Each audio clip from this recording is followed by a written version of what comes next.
Yun.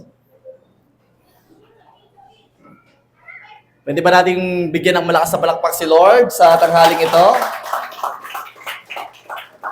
Sige po, kung medyo nainitan po kayo, tapat po kayo sa electric fan. Ayan. Praise God. Kamusta po kayong lahat?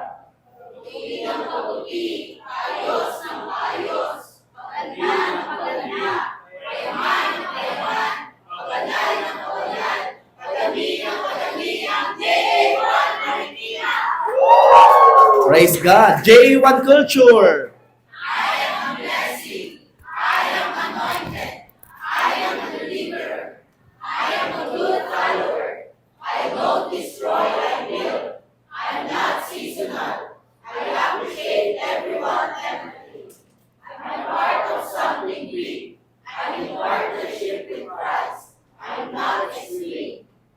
Praise God. Okay po.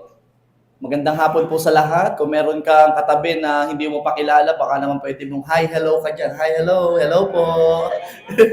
Baka hindi nyo pa po kilala yung katabi nyo.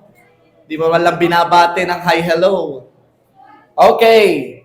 Bago po ako magsimula sa topic po ngayong araw na to, meron pong nag-chat po sa akin. Ano po bang title po natin last week?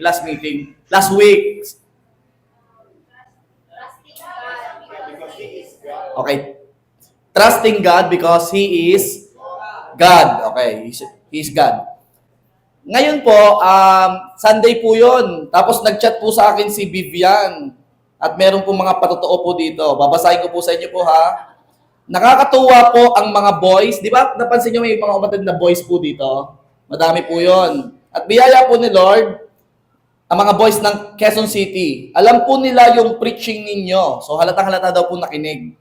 Naalala nyo ba last Sunday na merong nagsalita na magkakapera ng walang ginagawa? Naalala nyo po ba yun? Naalala nyo yun? May nagsalita dito sa gilid. Alam nyo po, huwag mo susubukan si Lord. Sabi niya po ito nung April 1, nag-chat sa akin, sabi niya dito sa message ni Vivian ay, naalala nyo po ba yung nagsabi na magkakapera ng walang ginagawa? Kanina, may nagbigay daw po ng ayuda na 1,500. Imagine mo yon, saktong-sakto daw po kasi need niya na para sa requirements. Huwag mo susubukan si Lord. Kala mo ha? Imagine, o ayuda, wala kang ginagawa. Para sa'yo, hindi pa tapos. Ito pa, nagpatawag din po tayo dito sa unahan ng mga pinagpe-pray na may sakit. Naalala niyo po yon?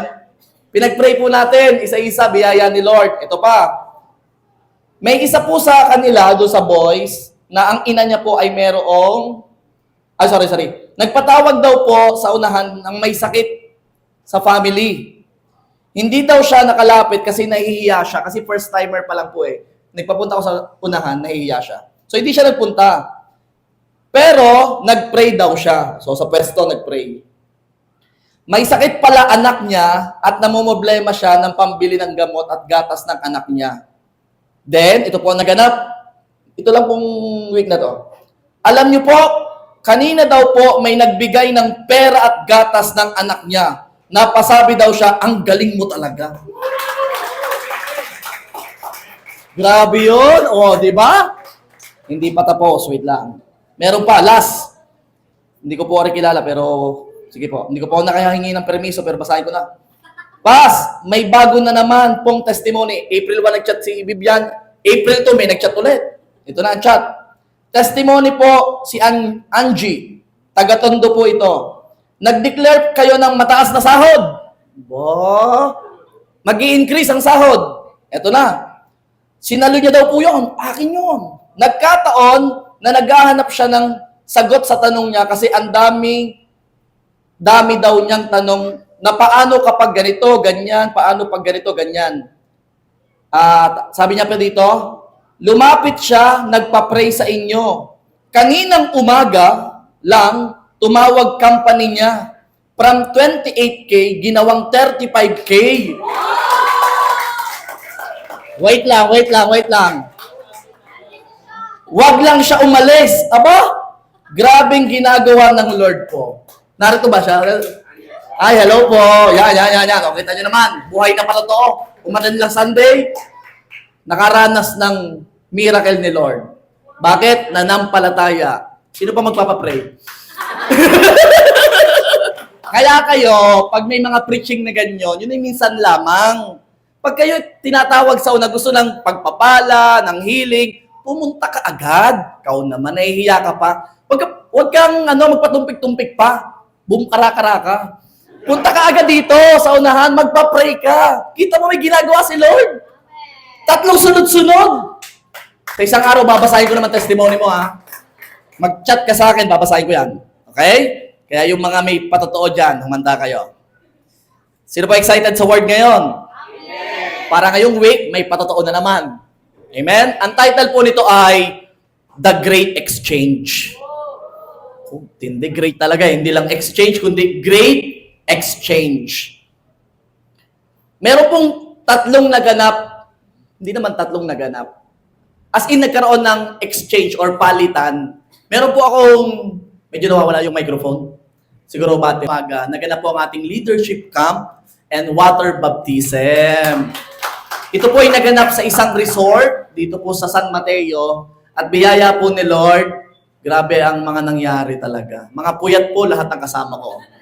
Yan. Pero lahat sila andito lahat yan. Ako saya ng leadership camp at water baptism. First time po nagkaroon ng water baptism at social naka-resort. Ano? Social, okay. Sa susunod, sasama ka na.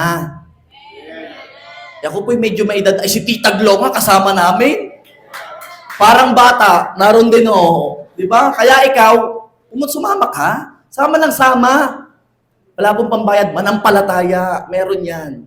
Amen? Okay, great exchange. Number 1, the great exchange between Jesus and us. Basahin ko po sa inyo yung verse. Itong unang verses pa lang, grabe ng impact. Isaiah 53 verses 4 to 6. In Tagalog, para mas maintindihan. Tunay na kanyang pinasan ang ating mga karamdaman at dinala ang ating mga kalungkutan. Kaya yung may mga karamdaman at kalungkutan, may nagpasa na po niyan. Gayon may ating itinuring siya na hinampas, sinaktan ng Diyos at pinahirapan. Walang iba kundi ang Panginoong Yesus. Verse 5, ngunit siya'y nasugatan dahil sa ating mga pagsuway. Siya'y binugbog dahil sa ating mga kasamaan.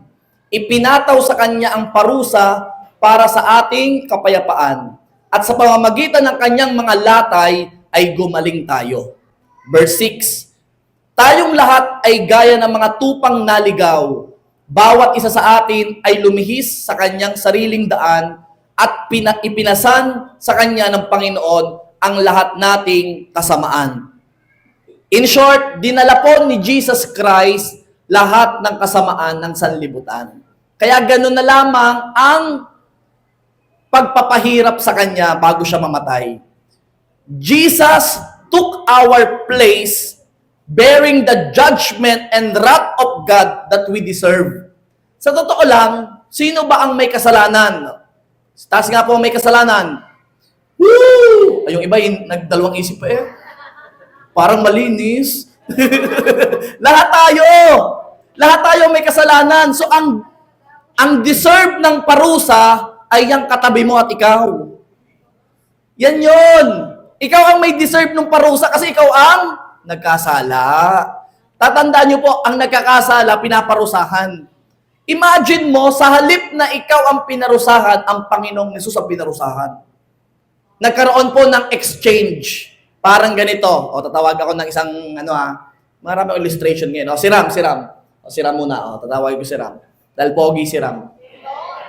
Ayan, o, kita nyo naman. Mas mukha pang pastor sa akin ito.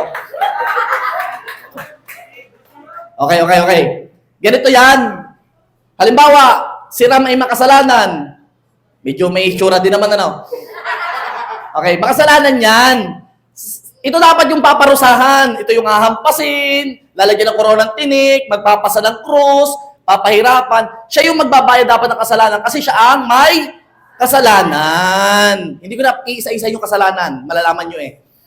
Okay? Siya paparusahan. Ang ginawa ng Panginoon ganito, Ram, upo ka doon. Ako na magbabayad, ako na. So nagkaroon ng exchange na sa halip na ikaw, si Jesus ang pinarusahan. Grabe. Dapat ako yung makakaranas ng pain.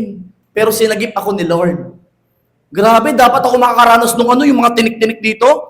Pero, inalis ka ni Lord doon at siya ang pumalit na sa halip na ikaw, si Jesus ang pinarusahan. Sino masaya doon?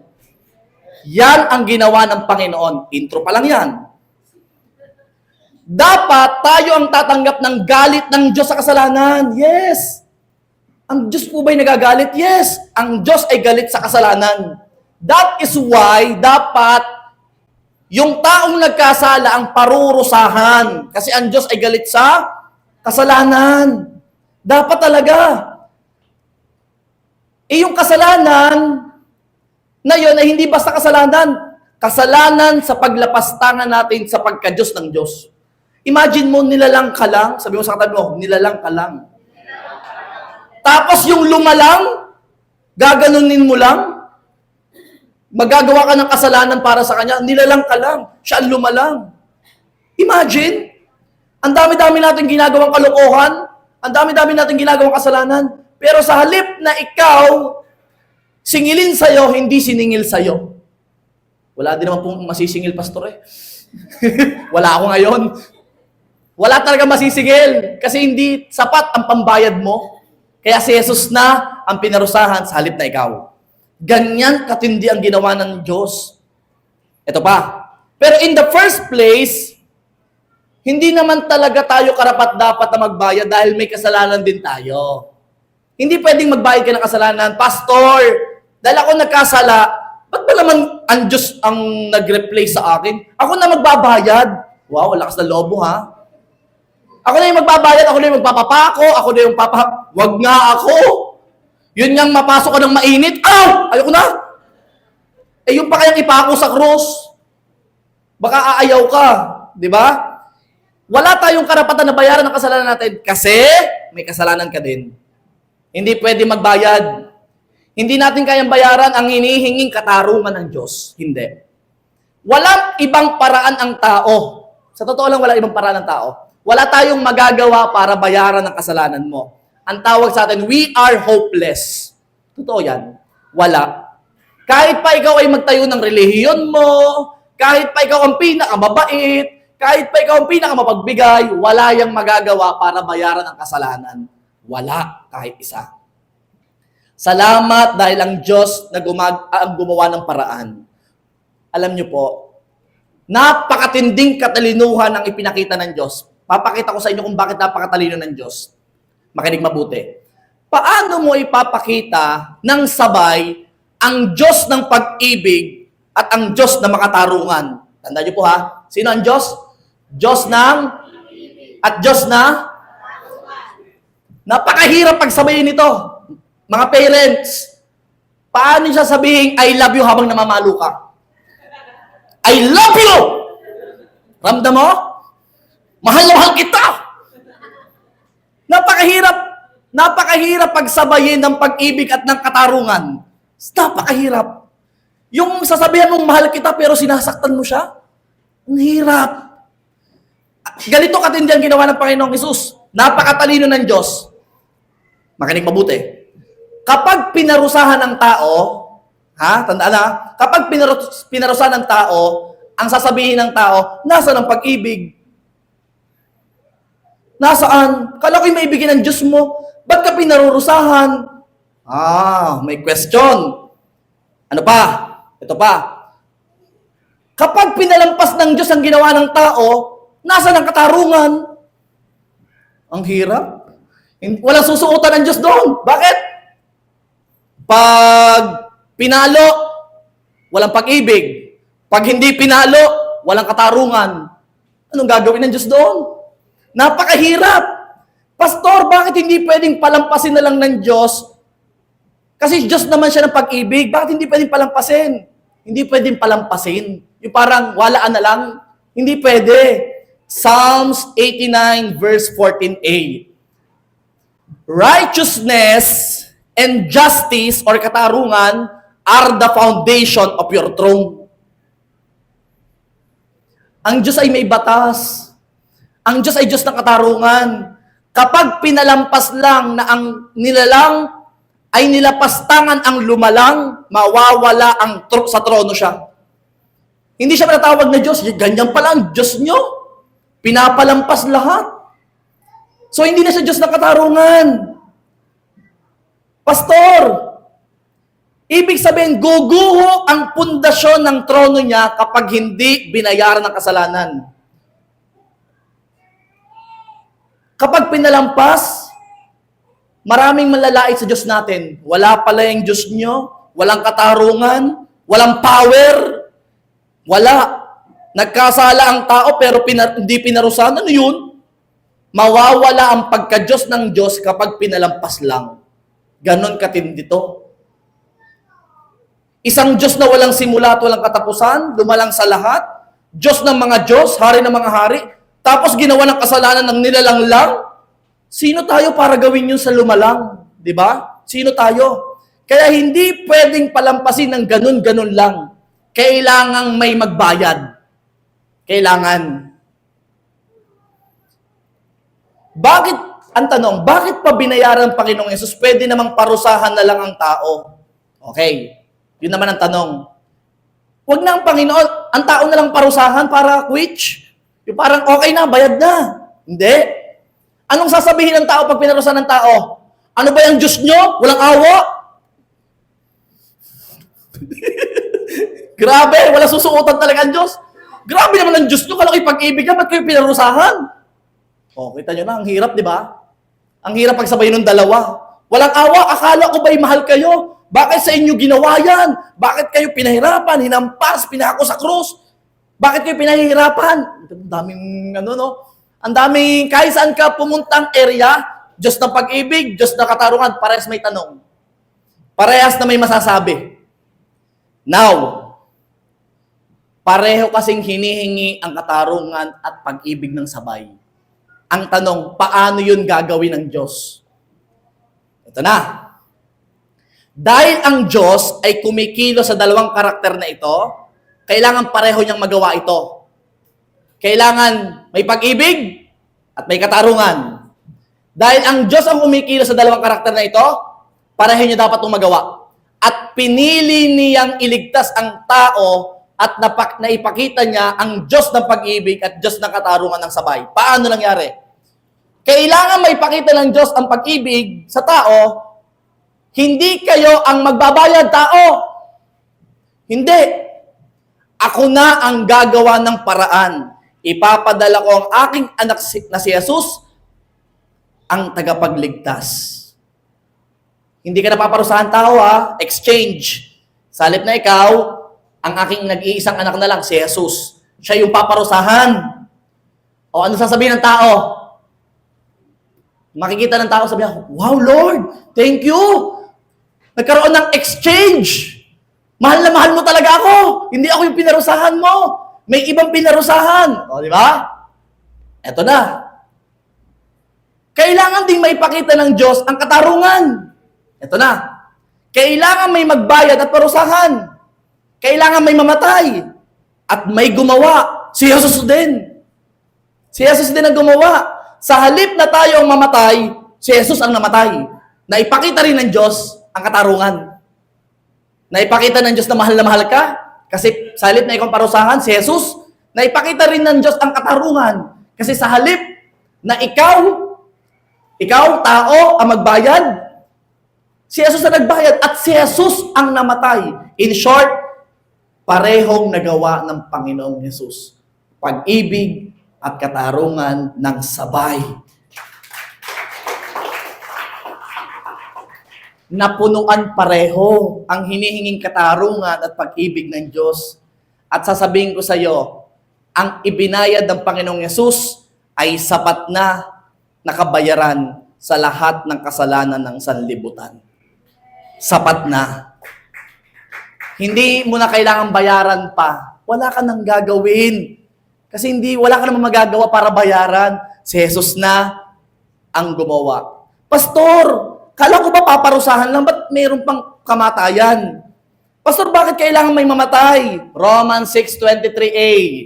Sapagkat ang kabayaran ng kasalanan ay kamatayan. So, hindi lang dapat parusa. Kailangan kamatayan din. Kaya po si Jesus ay namatay para bayaran lahat ng iyong kasalanan. So, dahil bayad na ang lahat mong kasalanan, nasolusyonan na ang katarungan. Kasi it is finished. Tapos na, bayad na. Dahil ito lang ang tanging paraan para mabayaran ang kasalanan. Ano yon? Kamatayan. May namatay 2,000 years ago. Pastor, paano yung yung ramdam ko naman hindi naman ako makasalanan. Hindi pa tayo ipinapanganak ay may kasalanan na tayo. Hindi pa. At dahil nagkasala tayo, ang destination talaga natin ay kamatayan. Lahat tayo. Physically at spiritually. Mamaya pag-usapan natin yan. Yung physically, spiritually. Sabi ng Romans 5:12, kaya't kung paanong sa pamamagitan ng isang tao ay pumasok ang kasalanan sa libutan. Yan na yun. Ito ang dahilan kung bakit kahit baby pa lang may kasalanan na.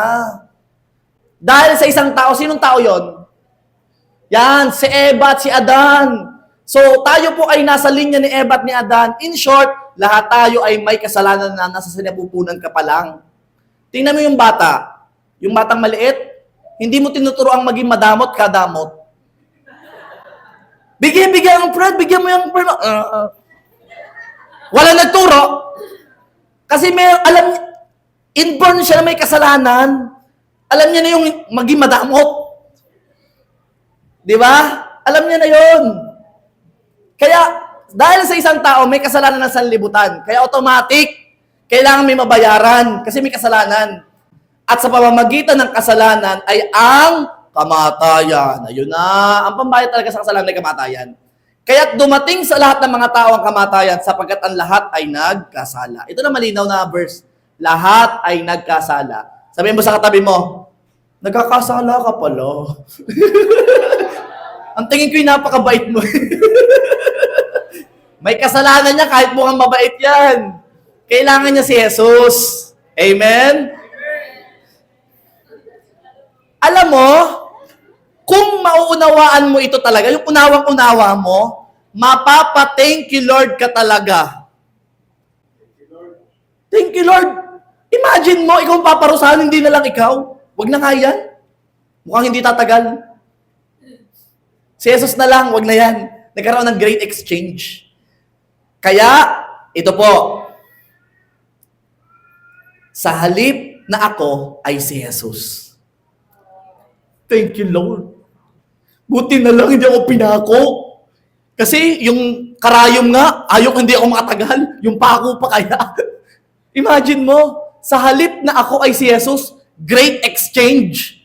Sa halip na ikaw ang ipako, ikaw ang parusahan, ikaw ang pagbuhatin ng krus, hindi ikaw. Sabi ng Panginoong Jesus, ako na. Diyan ka lang, ako na. Ako na. Huwag na yung katabi mo, sayang. Sayang ang makeup. Sayang. What a great exchange. Jesus and us. Nagpalit. God deserves the highest praises, honor, and glory. God deserves. Biyaya ni Lord sa church natin, napakahalaga at importante po nito. Bakit? Si Jesus na nagbayad. Kasi kung ikaw ay nasa isang batas, malamang-lamang kung anong ginagawa mo na naman sa church. Sa ating church, si Jesus na nagbayad. Wala kang dapat gawin para mapunan pa yon kasi sapat na yon. Salamat, may nagbayad na. Hindi mo kailangan bayadan pa, okay? Hindi na kailangan bayadan pa. Kaya wala akong makikita sa inyo sa lugar na ito na nagbabayad pa. Kasi kung nagbabayad ka pa, para mo sinasabi na hindi sapat ang ginawa ng Panginoon. Parang ganito, anak, ako ang paparusahan ha, sa pwesto mo. Ako na ha. Nandun ka na ha. Alam mong ginagawa mo pag nagbabayad ka pa, sasabihin mo kay Jesus, Jesus, try. Ako na lang, ako, gusto ko rin eh. Ano ibig mo sabihin? Hindi pa sapat ang ginawa ng Panginoong Jesus, kaya gusto mong itry? Sapat ng ginawa niya, okay na yon, tapos na yon. Ikaw naman gusto mo, exchange ulit tayo, exchange. Nakikipagpalit ka ulit ng pwesto kapag ikaw nagbabayad. Nag-exchange na nga eh. Parang ganito, exchange gift, akin ang regalo mo, tapos sabi mo, exchange gift ulit. Ano nangyari? Bumalik ka lang. Ibinalik mo lang yung regalo ibinigay mo. Wala ding nangyari. Kaya kung may ginagawa ka pa para magbayad ng kasalanan mo, itigil mo na. Sabi mo sa katabi mo, itigil mo na. Baka nagbabayad ka pa ng kasalanan, baka simula dito hanggang doon na, ano ka pa, naluhod ka pa. Itigil mo na ha, bayad na. Hindi mo kailangan magpakahirap. Okay. So nagkaroon ng great exchange between God and you. Next, number 2. Ito ang maganda. The exchange from curse to salvation. Alam niyo po yung curse? Sumpa. Grabe to. Curse, sumpa. Deuteronomy chapter 21 verse 22. If someone has committed a crime worthy of death and is executed and hung on a tree. Pag daw kinagawa ng crime, ano gagawin sa'yo? Ihahang ka sa tree. Yung sumpa na para sa atin, dahil tayo naman ang nagkasala at hindi si Jesus napalitan ng kaligtasan. Sa halip na sumpa ay salvation. Sabi ko nung inaaral ko to, dapat nga puro sumpa ang dumating sa akin kasi ang dami kong kasalanan. Pero salamat, salvation ang binigay mo, hindi sumpa. Kaya nakakatanggap ka ng pagpapala at hindi sumpa. Thank you, Lord, hindi sumpa. Mamaya isa-isa ko yung sumpa. Huwag ka titingin sa katabi mo, hindi na isumpa yan. Okay. So, may sumpa. Totoo yun, may sumpa. Galatians chapter 3 verses 13 to 14. Tinubos tayo ni Kristo mula sa sumpa. Ayun! Ito yung malinaw na verse na nagsasabi, hindi na sumpa ang darating sa'yo. Kasi, tinubos na tayo ni Kristo mula sa sumpa ng kautusan. Sabi mo ulit, thank you, Lord. Talagang God deserve the highest praises, honor, and glory. Kaya tayo nag-worship dito, matindi ang worship. Bakit? Wala nang sumpa sa'yo. Wala na. Wala nang sakit karamdaman. Wala na kung ano masumpayan. Kasi, tinapos na ng Panginoon. Tinubos na tayo. Alam niyo po yung tinubos? Binayaran na, para ka nagsangla. Nung naisangla mo, at may pambayad ka na, babayaran ko na kasama yung tubo. Diba? Kukuhanin ko na ulit. Kukuhanin na ulit ikaw. Oy, bayad ka na sa isang presyo. Kasama ang tubo. Imagine, wala nang utang. Wala nang utang. Bayad na. Tuloy tayo. Sapagkat nasusulat, sumpain ang bawat binibitay sa punong kahoy. Grabe. Verse 14, upang kay Kristo Jesus ang pagpapalang ni Abraham ay dumating sa mga hintil. Tayo po yung mga hintil. Hindi tayo Hudyo. Tayo po yung mga hintil. Tayo po yung na-extend na biyayaan na maligtas din. Upang ating tanggapin ang pangako ng Espiritu sa pamamagitan ng pananampalataya. Okay. Para mas maunawaan mo to, isa-isahin natin yung sumpa. Pastor, ano ba yung mga curses or sumpa sa tao dahil sa kasalanan? Letter A, separation from God. Simula po nung nagkasala si Eva at si Adan, or nagkasala ka, meron po tinatawag na spiritual death. The penalty for sin is death and separation from God.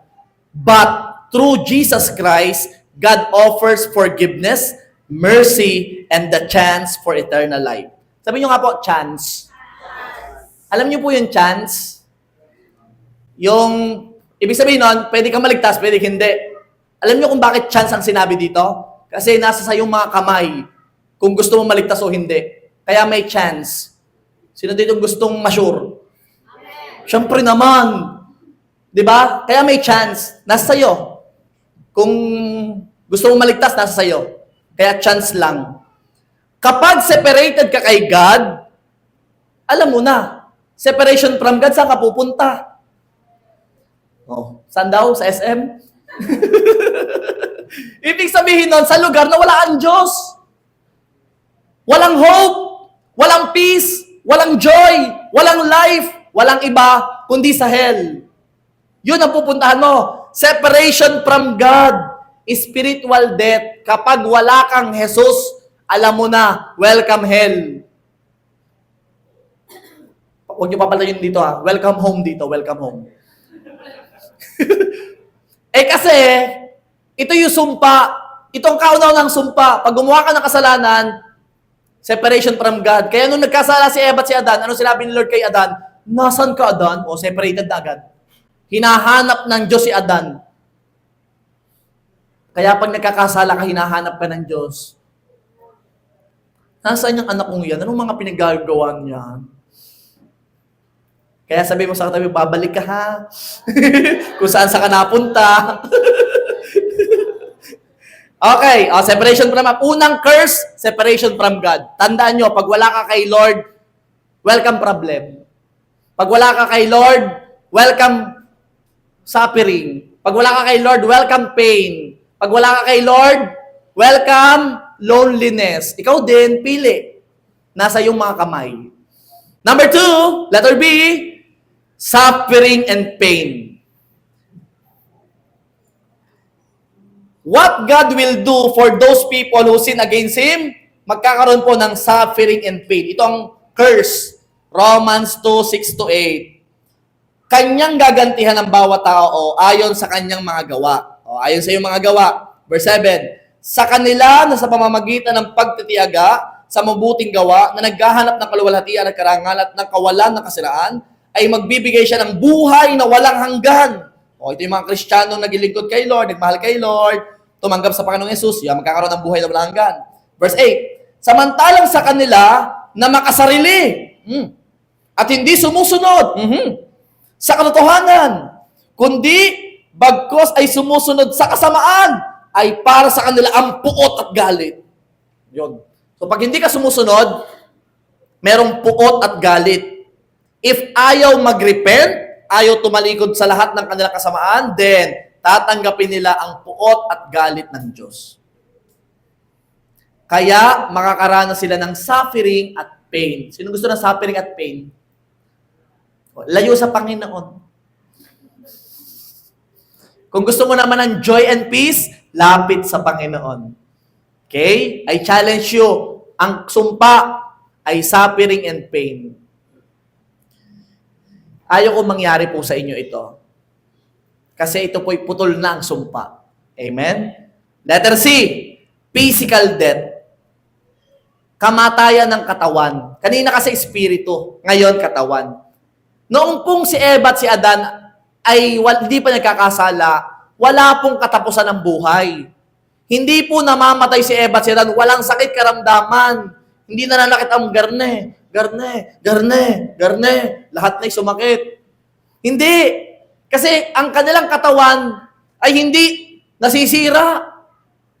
Grabe. Pero nung nagkasala, nagkaroon ng tinatawag na physical death. Wala naman ito noon Mabubuhay ang tao magpawalang hanggan. Pero dahil sa sumpa ng kasalanan, nagkaroon na ng physical death. Kaya ang tao namamatay. Isa yan sa sumpa ng kasalanan.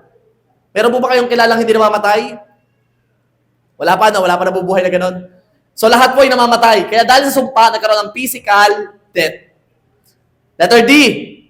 Ito ang broken relationship. Isa pa po ito sa sumpa. Broken relationship. Dahil sa mundo tayo, nasa mundo tayong isinumpa, pansinin nyo, laging may awayan. Kalsada pa lang sa dami. Sa dami nag-aaway sa kalsada. Nasingitan lang konti. May umovertake lang na mabilis. Laging may awayan kasi nasa mundo tayong sinumpa. Ito pa, hindi pagkakaintindihan. May gulo, may problema. Yung mag-asawa nag-aaway. Wala nang dito sa J1. Mag-ina, nagkakagulo. Mag-ama, magkapatid. Magkapamilya, pataasan ng boses. Magkaibigan, nag-away. Broken relationship. Sa mundong ito, normal yan. Bakit ito yung mundong isinumpa? May ganyan. O sino dito may kapamilya kang hindi kayo nag-aaway? Naisulit nga lang yung medyos. Galit ka na? Naisuot yung bago mong damit, nakita mo sa Facebook, what was suot dyan? Oh, broken relationship, kasama sumpa. Kasi nasa mundo ka. Sadyang mayroong ganyan. Lagi may hindi pagkakaintindihan. Kasama yan po sa sumpa. Kaya huwag ka na magtaka kung bakit may nag-aaway, ha? Kasama yan sa sumpa. Pero kung Christian ka na, ikaw ang ginagamit ni Lord para magkaayos. Amen. Oh, yan ako. Kaya merong break up. Hindi na ako nagtataka, nasa mundo kang sinumpa. May break up talaga. O, letter E. Curse on creation. Ito pa. Ito yung kasama, ang dami palang sumpa. Inaaral ko to eh. Ang dami. O, ito pa. Bakit po curse on creation? Lahat po ng nasa mundong ito, hindi nagtatagal. Kala mo tibay na tibay ng bakal? Ano nangyayari? Kinakalawang. Mamaya, wala na. Mamaya, nanluluma. Yung kahoy, ang ganda-ganda, tibay-tibay. After 3 years, ano nangyari? Yun. Inanay na. Sumpa yan sa mundong ito. Sumpa po yan. Nasisira. O yung pagkain na nga lamang, iwanan mong hindi malamig. Ano nangyari? Napapanis. Imagine, hindi nyo ba napapansin na nasa mundo talaga tayong sinumpa? Yun talaga, napapanis. Namamatay. Tumatanda. Nangungulubot. Kasi nasa earth tayo. Ito'y kasama sa sumpa. Pastor, puro ka sumpa ah. Oh, last, para masaya. Letter F, eternal separation. Ito ang pinakamalupit na sumpa sa lahat. Ang tawag po sa eternal separation is the second death. Ibig sabihin may first death at tapos may second death? Yes. Ang second death ay iba sa pagkakaalam natin. Ang second death ay pinapatay ka pero ramdam mo. Ano daw yun? Ibig sabihin nun, pinapahirapan ka pero hindi ka namamatay. Ramdam mo lahat. Pero Lord, gusto ko na mamatay. Hindi ka mamatay. Bakit? Nasaan ka? Nasa impyerno ka, kapatid. Eternal separation. Pag nasa eternal separation ka, ibig sabihin nun, hindi na pwedeng lumipat. Wala na. Doon ka na. Yun. Pero biyaya po nila sa lugar na to, walang mapupunta doon. May verse po kayo niyang eternal separation, Pastor. Meron, Revelation chapter 20, verses 14 to 15. Gusto niyo mag-preach tayo about Revelation lahat? Kaya niyo po bang preaching about Revelation? Ano po ito? Grabe po ang Revelation. Pag nag-preach po tayo ng Revelation, sasabihin niyo naman, Pastor, tigil na. Kasi napakatindi talaga, oh. 2 verses pa lang to, ha? Ang kamatayan at ang Hades ay itinapon sa lawa ng apoy. O, lawa ng apoy. Ibig sabihin, nagsuswimming ka, ramdam mong mainit, pero di ka namamatay. Yun. Ito ang ikalawang kamatayan. O, second death. Second death. Ang lawa ng apoy. O, nasa lawa ng apoy. Verse 15. At ang sino mang hindi natagpuang nakasulat sa aklat ng buhay, ay itinapon sa lawa ng apoy. Kaya po tayo nagpe-pray. Anong prayer natin? Panginoong Hesus, tinatanggap kita bilang aking Diyos, Panginoon ng aking buhay at sarili ng kapagligtas. Isulat niyo po ang aking pangalan sa aklat ng buhay dyan sa kalangitan. Yan yun. Pag nakasulat ang pangalan mo doon sa aklat ng buhay sa kalangitan, ibig sabihin, wala ka sa lawa ng apoy. Sino gusto magpalista? Mamaya po, may listahan po ako. Sino gusto magpalista? Kasi pag wala sa listahan, pumunta sa lawa ng apoy. Yun talaga yun. Kaya dapat kang magpalista. Ha? Hindi to ayuda. Pero kailangan mo magpalista. Bakit? Pag wala ka sa listahan, alam mo na, nasa lawa ka ng apoy. At ayaw kong mangyari sa inyo. That's why I am passionately preaching today kasi gusto ko nasa kasulat ka sa aklat ng buhay sa langit at hindi sa lawa ng apoy. Amen? Ang eternal separation or second death is the ultimate curse for sin. The ultimate. Pastor, nanghina naman ako sa sinabi mo. Ayoko sa lawa ng apoy. Bakit gano'n na lang katindi ang sumpa? Dahil, bakit gano'n na katindi ang sumpa? Ang daming sumpa, lalo na yung eternal separation. Bakit gano'n katindi yun? Pinapahirapan ka pero hindi ka namamatay, magpawalang hanggan. Bakit gano'n katindi yun? Ito ang sagot. Dahil ang pinagkasalaan ay Diyos. Yes. Dahil nagkasala ka sa Diyos, ganon kayong katindi. Wala po kasi, tayo po kasi president eh. Hindi tayo monarchy. Yung merong hari at may reyna. Yung mga tao hindi nakakalapit sa basta-basta sa hari o sa reyna, hindi. Imagine mo, kapag nagkasala ka sa hari at reyna, anong ginagawa doon? Patay. Ganon kalupit. Eh lalo na kung Diyos ka nagkasala. Kaya ganon na lang katindi ang curse or sumpa. On the cross, eto na, good news. Kanina, puro sumpa. Good news. On the cross, Jesus became a curse for humanity. Pastor, ano yun? Si Jesus ang naging sumpa, ang isinumpa para sa sanlibutan. Siya ang tumanggap ng lahat ng sumpa.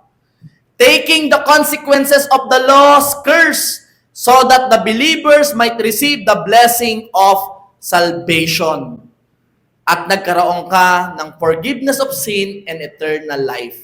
Sa halip na ibuhos ang sumpa sa iyo, na pwedeng-pwede kasi nagkasala ka, hindi ka makaka-receive ng sumpa, lalo na kung anak ka na ni Lord. Ang marireceive mo ay salvation, kaligtasan, hindi ka na makakaranas ng lawan ng apoy, hindi ka makakaranas ng broken relationship, kasi ang relationship na meron ka, ang pinakamatinding relationship sa lahat, walang iba, kundi relationship mo kay God. Kaya kung nasa church ka na rin lang ngayon, nandito ka sa church na to, you are super blessed. Kasi gusto ko ma-build ang relationship mo kay God. Kasi lahat ng relationship mo broken. Lahat.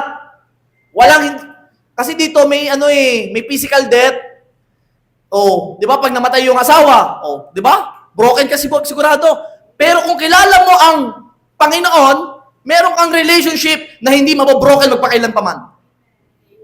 Bakit? Kung si Lord ang first love mo, hindi mo siya pinagpapalit, ibig sabihin, kahit mawala ang mundong ito, eternally, meron kang karelasyon na hindi mawawala. Walang iba kundi ang Panginoon. Amen. Palapakan mo si Lord. Kaya, again, thank you Lord ulit. Ikaw ang pumili na tanggapin ang sumpa, ang puot at galit ng Diyos. Ang Panginoong Hesus ang tumanggap ng sumpa. Na sa halip na sumpa ang tanggapin natin, grabe ang pag-ibig ni Lord. Kaligtasan ang pwede mong tanggapin. Nasa tao na lang ang pagpili. Hindi yun inaalis ng Diyos. Mamili ka, sumpa or kaligtasan. Pili. Siyempre, kaligtasan. Sino ba pipili doon? Kaya salamat kuya, tama. Salamat.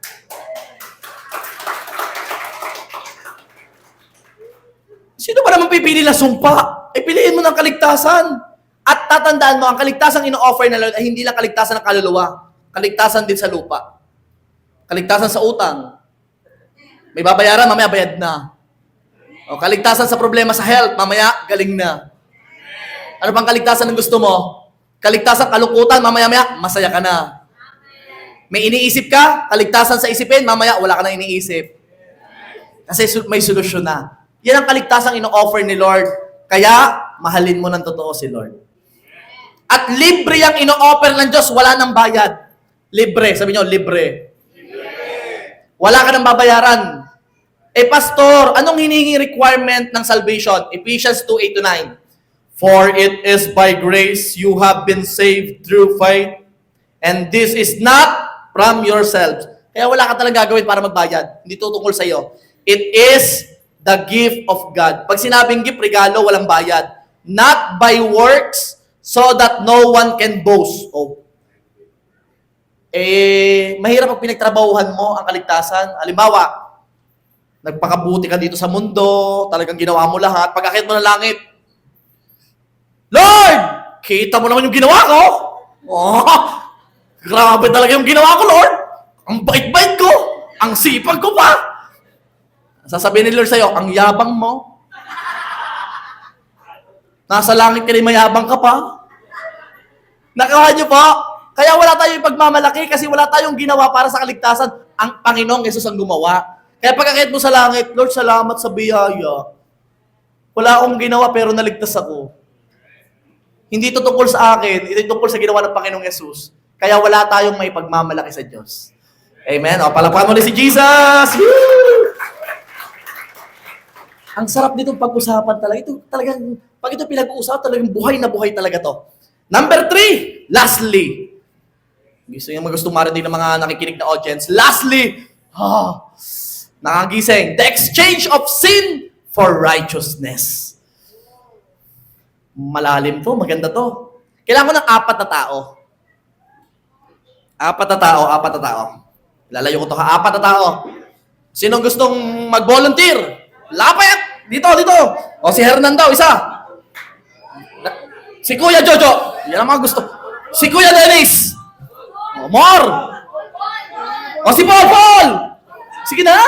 Yan. Woo! Sasabihin ko sa inyo, ang bibigatin ng kasama ko. Bigatin talaga yan. Kung ano nakikita nyo sa physical, ganyan din katindi ang spiritual niyan. Okay. Ganito yan. Tatawa siya eh. Anong pangalan mo, kuya? Paul. Grabe, Paul. Tatandaan mo si Paul ang sumulat ng napakaraming book sa New Testament. Si Paul yan. Si Kuya Dennis, okay. Kunwari, si Kuya Jojo ang gaganap na Panginoong Jesus. Grabe talaga. Mamaya, ipapako na to sa krus.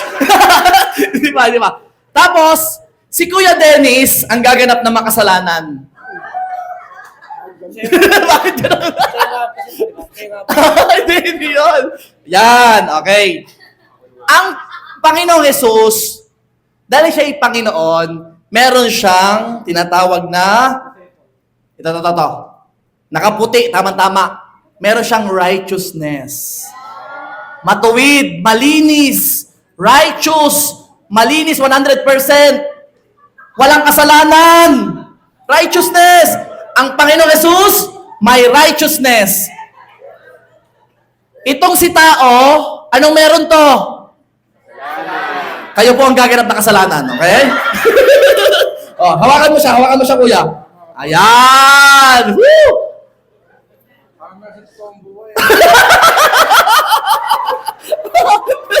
Dali gusto mo kay kuya. Ito na ha? Ito. Now, ang Panginoong Jesus, meron siyang ang tao, meron siyang okay. Nagkaroon po ng exchange. Pag tinanggap mo ng totoo ang Panginoong Jesus sa puso mo, ginawa mo siyang Savior, naniwala ka na sa Jesus na nagbayad ng kasalanan mo, nagkaroon ng palitan. Exchange.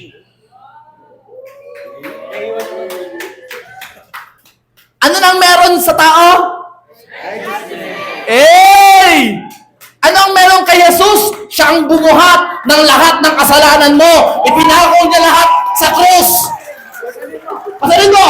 Pasalin mo!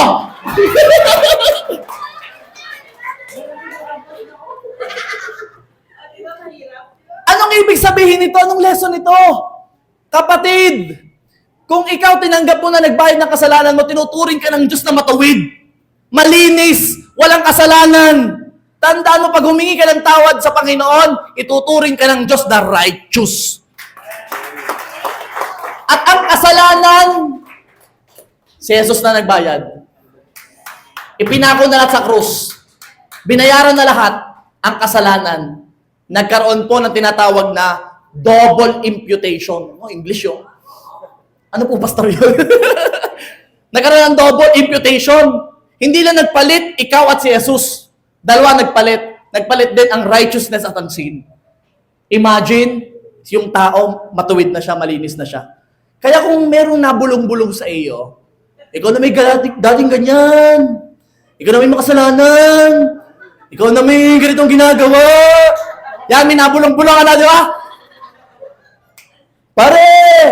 Ikaw na may kasama namin dati. Ayan, bilang may nabulong-bulong pag Kristiyano ka na, ano sasabihin mo? Pasensya na pare ha. Righteous na ako ngayon eh. Pinatawad ako ng Panginoon eh. Hindi na yung kasalanan nakikita sa akin, kundi yung righteousness ni God. Amen? Ganun na nangyayari. Hindi basta-basta po ito. Kaya yung tumanggap sa Panginoong Yesus ng totoo, from glory to glory, nababagong buhay. Nababagong buhay. Palapakan po natin sila. Kuya, thank you so much. Grabe.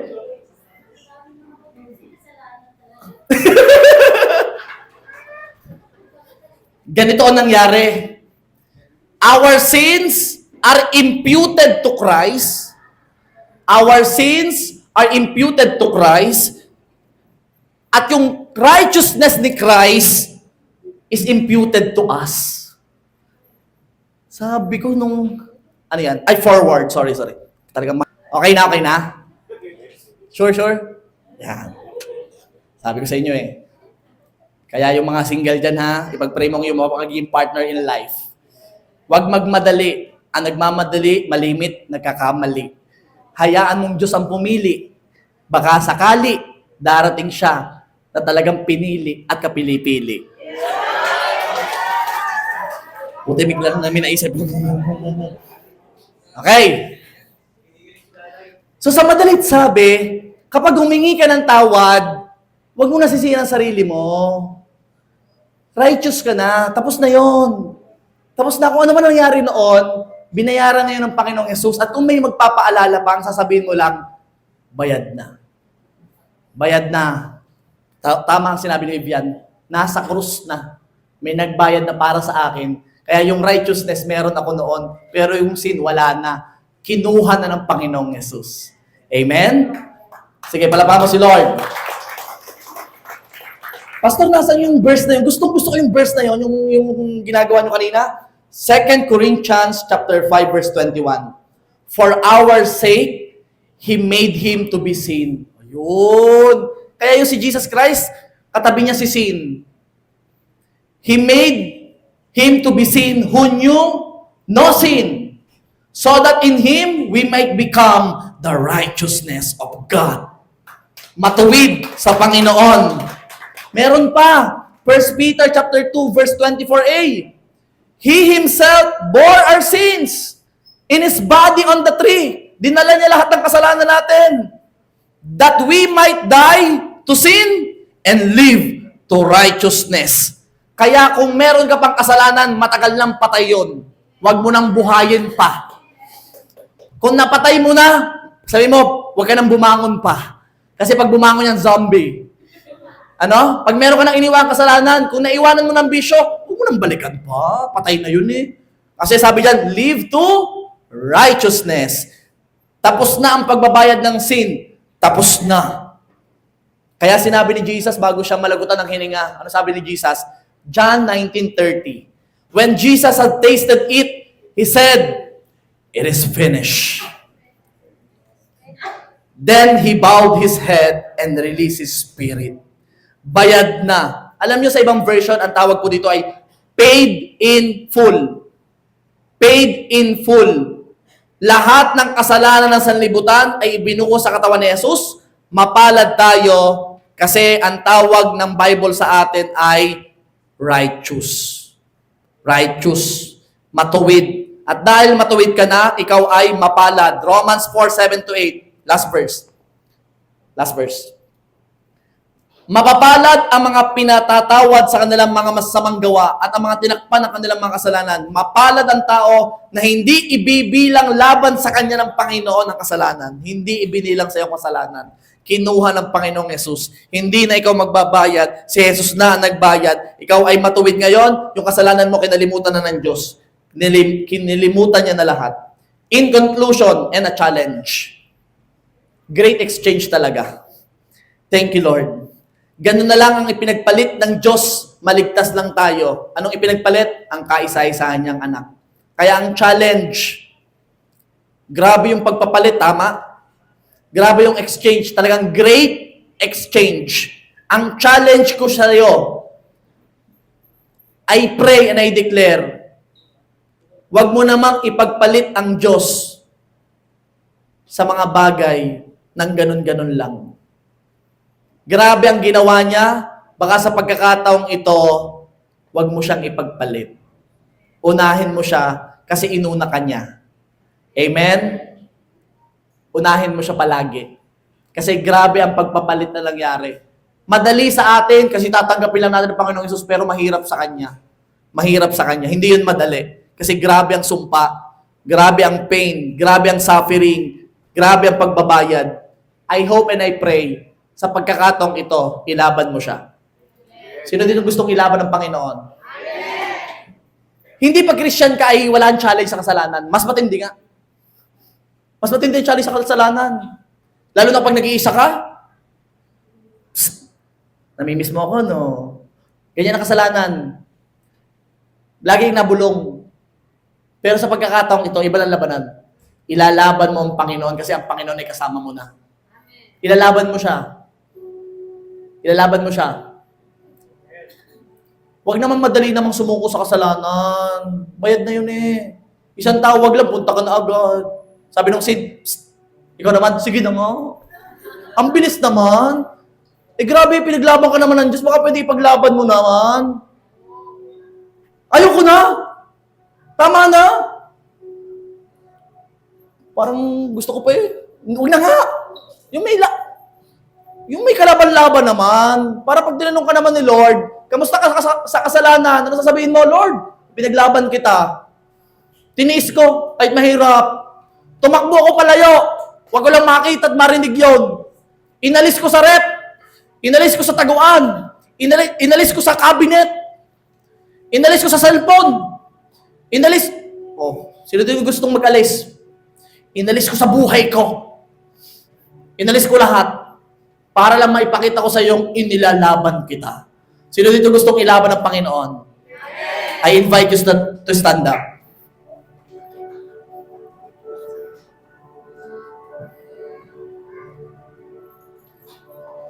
The Great Exchange. Great talaga siya. Kaya right now, God deserve the highest praises, honor, and glory. Kasi grabe ang ginawa niyang pagpapalit. Kaya sa pagkakataong ito, pwede bang ibigay mo ang best worship mo kay God? Yung hindi ka nahihiya, hindi ka nag-iisip na sasabihin ng iba. Kasi nung ipinagtanggol ka naman ni Lord, hindi siya nag-isip eh. Hindi siya nahiya. Kaya ngayong oras na ipaglaban mo si Lord. Kaya I invite you, church, to give the best for God. To give your best to God.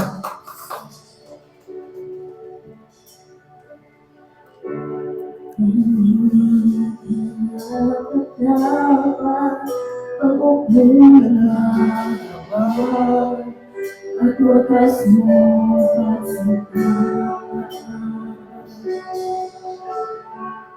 habang walang kakayanan, masuklian na mabuti sa lahat mong ginawa. Niyakap mo ako sa aking kaluhan. Hiniling mo ako nang di kayang tumbasan. Hanggat narungan at naghinala, kahit minsan di na mahila ang mga nawalatian. Salamat sa sugtong ng biyaya mo, O Diyos na pag-ibig na mas malawak pa kaysa aming mga pagkakasalan. Higit pa sa buhay ko, salamat sa sukulang biyaya mo.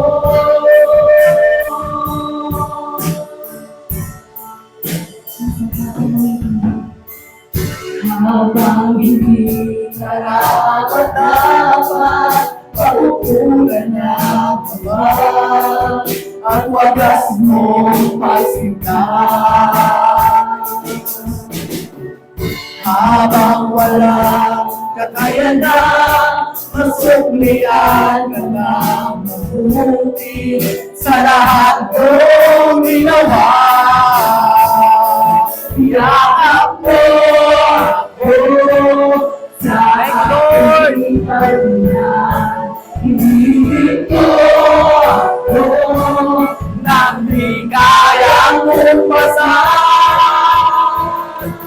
Oh Diyos, nakatayo ka at naghilahan, kahit minsan di mabahilan ang kabatayan ng kalwalhatian. Salamat sa sukulang binaya mo, O Diyos, na pag-ibig na mas malawak pa kaysa aking mga pagmamahal. Higit pa sa buhay ko, salamat sa sukulang biyaya mo. Panginoon, anong nakita mo sa amin para gawin mo ang grabing sakripisyo? Lord, kami ang nagkasala, pero ikaw ang gumawa ng paraan. Lord, grabing pag-ibig. Kaya Lord, sa oras na to, gusto naming ibigay sa iyo ang pinakamatinding papuri, pagsamba. Lord, karapat-dapat ka. Karapat-dapat ka, Panginoon. Lord, salamat sa pagbabayad ng napakarami naming kasalanan. Salamat sa napakatinding pagbabayad. Lord, ina-appreciate namin ang ginawa mo sa cross. Ina-appreciate namin lahat ng iyong ginawa. Lord, ibinigay sa iyo lahat ng kasalanan para kami maging matuwid, para maging righteous. Kinuha mo ang lahat ng sumpa para magkaroon kami ng salvation. Lord, dapat kami, pero ikaw, Lord, salamat po. Lord, karapat-dapat ka sa lugar na to. Kaya, Church, sambahin mo ang Panginoon. Give your best to God right now.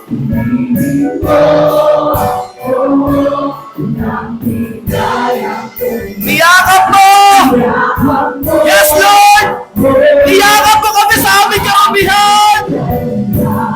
Inibig mo ako na di kayang tumasan. Niyakap mo ako sa aking karamihan. Inibig mo ako na di kayang tumasan.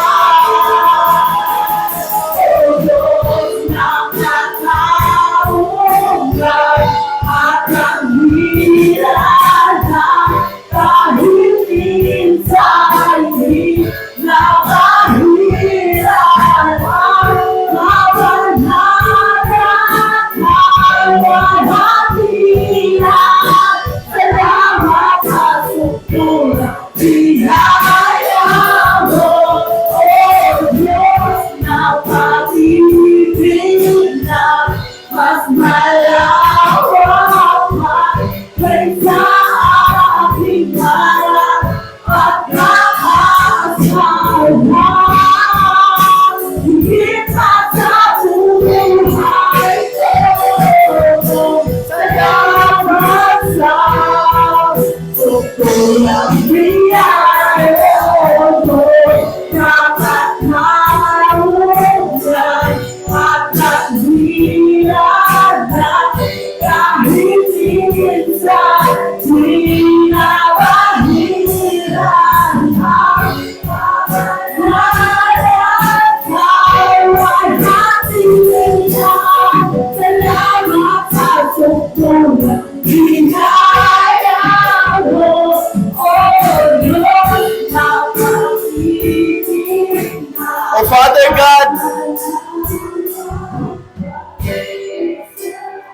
Salamat, Lord, sa sukdulang biyaya. Lord, nauunawaan namin ang ginawa mo. Lord, grabe mo kaming ipaglaban. Lord, ngayong oras na to, ilalaban din namin ikaw. Lord, mabubuhay kami in righteousness. May kabanalan, may katuwiran. Lord, kung andyan ang kasalanan, Lord, biyayaan mo kaming mapagtagumpayan ito. Lord, biyayaan mo kami, samahan mo kami sa labang ito. Bilang Kristiyano, Panginoon, hayaan mong mailaban ka namin sa lahat ng sitwasyon ng aming buhay. Kaya God, you deserve the highest praises, honor, glory, and adoration. Come on, church! Palakpakan mo ang Diyos mo na nagligtas sa'yo. Ang Diyos mo na nagsakripisyo. Ang Diyos mo na nakipagpalit sa'yo. Oh, thank you, God. Thank you, Lord God. This we pray in Jesus' name. Amen and amen.